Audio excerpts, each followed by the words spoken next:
deuxième partie de l'Africa Newsroom. Nous sommes toujours en compagnie de Muftaou Badarou, écrivain et journaliste. Lui, Kemayou, journaliste, président du Club de l'information africaine, et Dianzia Oris Armel Bongoulou, politologue. Donc, nous parlions donc de ce discours du président Joseph Kabila à l'Assemblée générale des Nations Unies, discours dans lequel il parle notamment d'une ingérence étrangère dans les affaires de son pays. Alors, un changement de ton que l'on entend depuis quelques temps déjà, mais est-ce qu'il n'y a pas là un double discours dans la mesure où il y a encore quelques mois, les autorités congolaises demandaient notamment à l'Union européenne de s'impliquer dans le financement des élections du 23 décembre. Lui, Kemayou. Non, je pense qu'il faut que la scène politique et les acteurs politiques congolais arrivent à devenir acteurs de leur vie politique. Parce que à tout le temps recourir à des observateurs, on finit par se mettre dans une position infantilisante et déresponsabilisante qui n'est pas normale. Je me souviens de la première élection de George Bush Jr. Il y avait eu un contentieux électoral très fort qui s'est terminé non pas par des observations ou par des recommandations des Nations Unies, dont le siège est aux États-Unis, mais par une entente cordiale entre les acteurs pour dire, OK, il y a une crise post-électorale, mais les intérêts de l'État, des États-Unis, passent avant tout cela. Et donc, qu'il ait gagné ou pas, proclamer George W. Bush président. C'est ce qui s'est passé. Et je crois qu'aujourd'hui, en RDC, le gouvernement a pris sur lui de financer ces élections.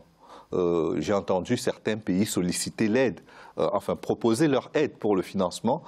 Si le pays dit qu'il n'en a pas besoin, c'est qu'il n'en a pas besoin. Non, c'est qu'au départ, la RDC avait demandé l'aide de la communauté internationale. Peu importe. Le fait aujourd'hui est que la RDC dit qu'elle est capable de financer ces élections. Tant mieux. Tant mieux, on les jugera au pied du mur. Si le 23 décembre, l'élection ne peut pas se tenir parce qu'il n'y a pas eu de financement, ils seront responsables devant l'histoire et devant les hommes d'un engagement qu'ils n'ont pas tenu.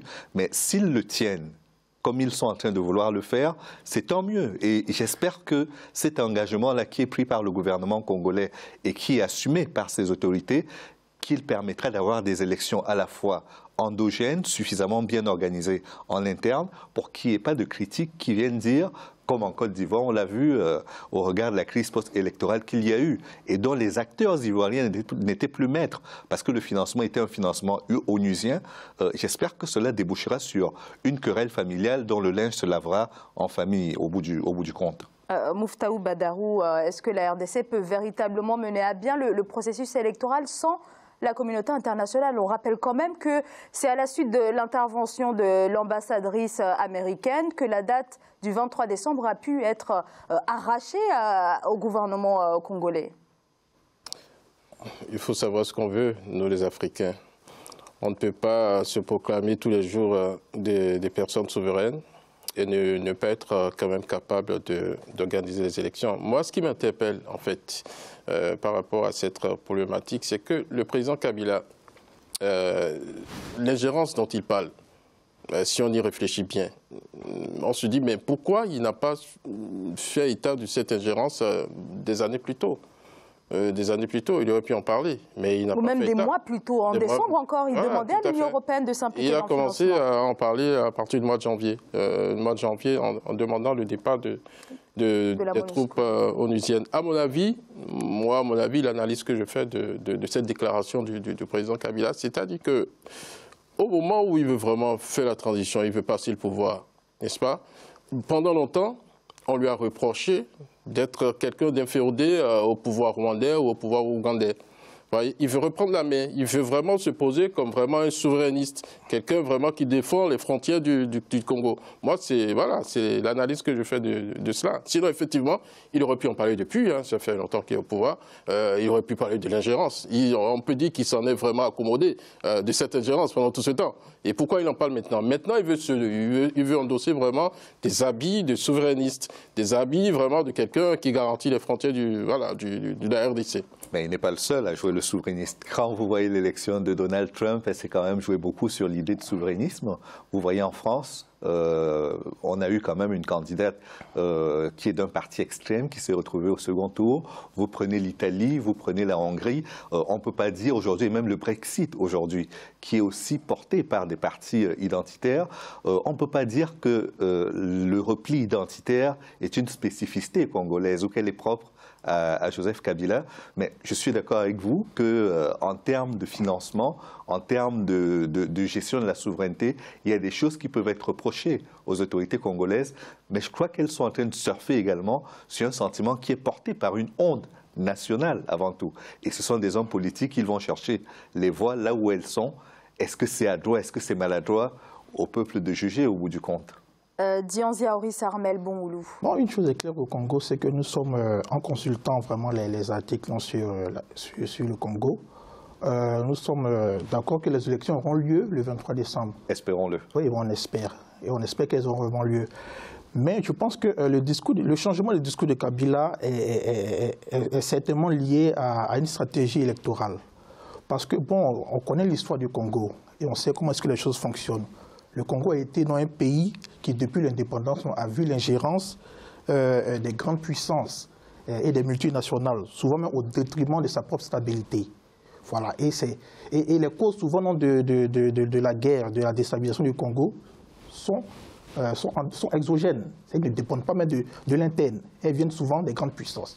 Donc Kabila, à l'aube des élections, Kabila et son régime savent déjà que l'Occident ne les soutient pas. Et ils en étaient très bien conscients. Voilà, donc ils jouent sur cette carte-là. Alors, il essaye de prendre les devants. Alors, c'est voilà. vrai que depuis décembre 2016, l'Union européenne émet de nombreuses critiques vis-à-vis du président Kabila. Donc là, il s'agit de prendre les devants? Oui, il s'agit de prendre les devants, puisque il a changé de ton au moment de l'approche des élections, et il s'est saisi du lieu, le meilleur lieu où il peut non parler, où il peut s'exprimer, où il peut non commencer à définir sa nouvelle stratégie. Celle d'emmener les gens à savoir que c'est l'Occident qui est toujours le problème de l'Afrique. Il veut s'ingérer dans les élections, il veut nous déstabiliser, comme ils ont fait ailleurs, comme ils ont fait en Côte d'Ivoire, comme ils ont fait partout. Donc, qu'est-ce qu'il fait?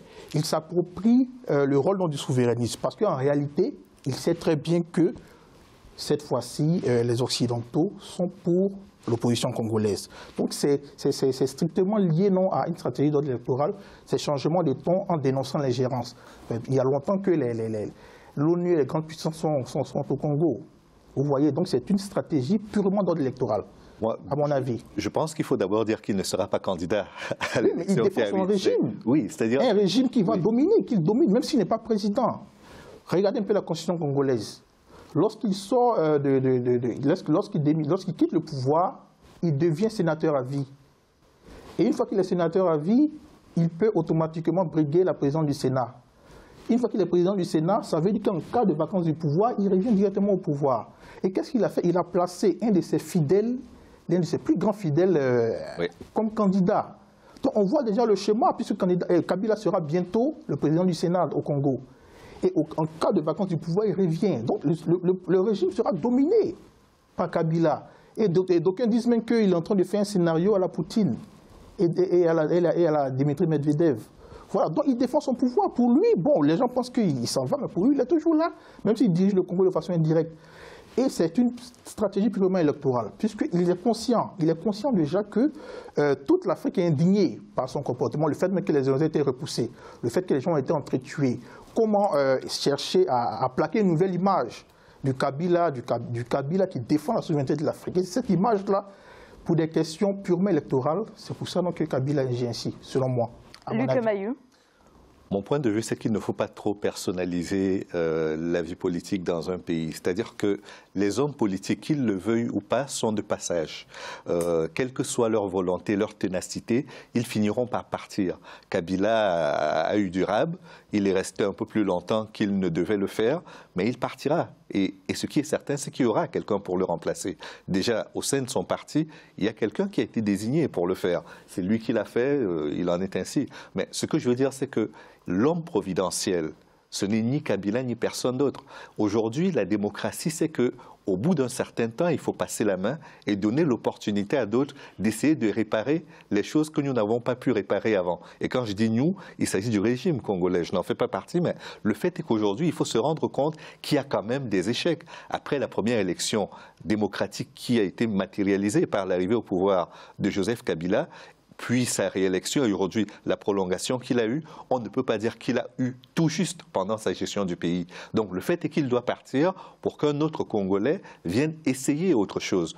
On doit déplorer le fait que certains candidats n'aient pas pu se présenter, que la loi ait dit que certains ne peuvent pas se présenter, mais le fait est qu'aujourd'hui, il y a quand même un certain nombre de candidats qui se présentent et qu'il faudrait que parmi ceux-là, on en trouve au moins un qui arrive à trouver des solutions concrètes aux soucis des Congolais qui durent depuis au moins 1996, pour ne parler que de la période au cours de laquelle on a eu à la fois le départ de Mobutu et les deux Kabila à la tête du pays.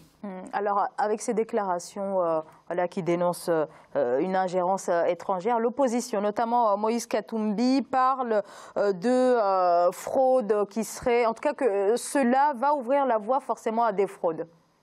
Qu'est-ce que vous en pensez? Ça n'a pas de sens. C'est pas parce que le président Kabila crie au souverainisme en RDC qu'automatiquement il prépare la fraude.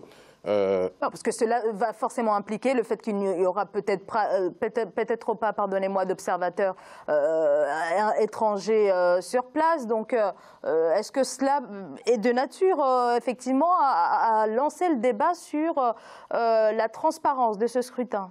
L'opposition en Afrique doit être, enfin, gagnerait à être une opposition responsable. L'opposition, n'est-ce pas, a la possibilité, n'est-ce pas, de désigner des observateurs dans les bureaux de vote.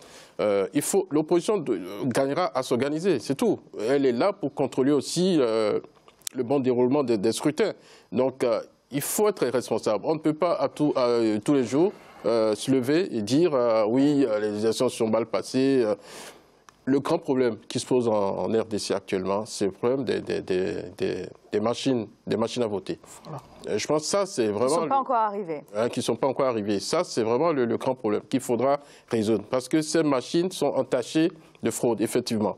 Ça, c'est le grand problème, à mon avis. Mais après, sur le terrain, il faut que l'opposition déploie aussi son infrastructure de supervision des élections. Et les choses se passeront pour le mieux. Voilà. Alors, est-ce que tous ces éléments-là, voilà, vous l'avez dit, les machines à voter qui posent d'ailleurs problème, ces machines ne sont pas arrivées, en tout cas le premier lot, là on a le discours du président. On a également peu de précisions sur le financement de ces élections. Est-ce que tous ces éléments peuvent laisser penser que le pays se dirige vers un glissement du calendrier électoral? Dianzia. Bon, un glissement du calendrier électoral va encore empirer la situation. Oui. Bon, jusqu'à présent, nous continuons d'être très optimistes, voilà, quant à la tenue des élections le 23 décembre. Donc, raison pour laquelle nous demandons vraiment à ce que et le régime, puisque le régime qui affirme qu'il y a les moyens financiers, qu'il n'y a plus d'obstacles techniques pour que les élections se déroulent, il n'y a que quelques mésententes entre le pouvoir et l'opposition qui ne sont pas liés au financement de l'élection. Surtout sur le problème de la machine à voter que vient d'évoquer mon collègue, parce que la machine, on peut lui faire dire des choses, hein, la machine. Voilà. Et qu'est-ce qui s'est passé sur l'opinion de l'Occident? Les États-Unis même, qui utilisent la machine à voter dans leur processus électoral, ont affirmé leur désaccord quant à l'utilisation de la machine à voter au Congo. Voilà, donc on espère que toutes les difficultés d'ordre technique ne vont pas encore emmener à repousser encore la date. Il faut que et le régime en place et l'opposition s'entendent très rapidement sur des choses sur lesquelles on doit s'entendre pour éviter qu'il y ait encore des prétextes pour repousser la date, puisque repousser la date va encore empirer la situation au Congo. Luc Mayou. Moi, ce qui me surprend et me déçoit presque, c'est que nous allons presque vers un scénario de report d'élections avec ces querelles autour de la machine à voter, de l'inclusion des Congolais de l'étranger et d'autres débats sur le fait qu'on doit réintégrer dans la liste des candidats des personnes qui n'ont pas été retenues par la loi. Je pense qu'il faut être sérieux. Il faut être très sérieux parce que les élections, c'est sérieux. La présomption d'innocence existe en justice et elle devrait s'appliquer en politique aussi. On ne peut pas dessiner le diable tout le temps et penser qu'il n'apparaîtra pas un jour. À force de le dessiner, on finira par voir son visage. Et je pense qu'aujourd'hui, ce qui est indispensable pour la tenue des élections, c'est que tout le monde se montre suffisamment vigilant pour que ces élections soient entachées, non pas d'irrégularité, mais du sceau d'une vraie vigilance de la part des opposants. Qu'on soit dans le jeu aujourd'hui ou pas, dans le camp de l'opposition, je pense qu'on peut mettre les forces vives à la disposition des candidats qui sont présents pour surveiller les bureaux de vote. La RDC est un territoire immense. C'est 8 fois et demi le territoire de la Belgique. C'est plus de 4 fois le territoire de la France. Comment on fait pour sécuriser les votes et être certain que ce sont les suffrages exprimés qui sont effectivement comptabilisés au bout du scrutin? Je pense que c'est plutôt à ça qu'il faut s'atteler aujourd'hui pour être certain que ce qui est fait est bien fait, parce que je ne connais pas de démocratie parfaite et je ne connais pas de processus parfait. Tout reste à parfaire, mais la vigilance est la seule garante d'un risque réduit par rapport à tout ce qui pouvait se produire s'il n'y en avait pas eu. Dianzior Armel Bongoulou. Oui, effectivement, comme mon collègue l'a dit, il y a tellement de débats au Congo qui ne méritent pas de l'attention. Par exemple, lorsqu'on a parlé de 1 million d'électeurs qui n'ont pas d'empreinte digitale, moi je trouve que c'est un faux débat. Oui, mais les 6 millions, excusez-moi, 6 millions d'électeurs, dans la mesure où ils sont identifiables, qu'ils ont déjà leur nom dans les fichiers historiques, qu'on peut les identifier, je pense que là, il n'y a pas de problème. Voilà, puisque l'enjeu, c'est de ne pas repousser les élections. Peut-être que l'intention de Kabila, même, et du régime de Kabila, est de repousser les élections et amener l'opposition à rentrer dans le jeu.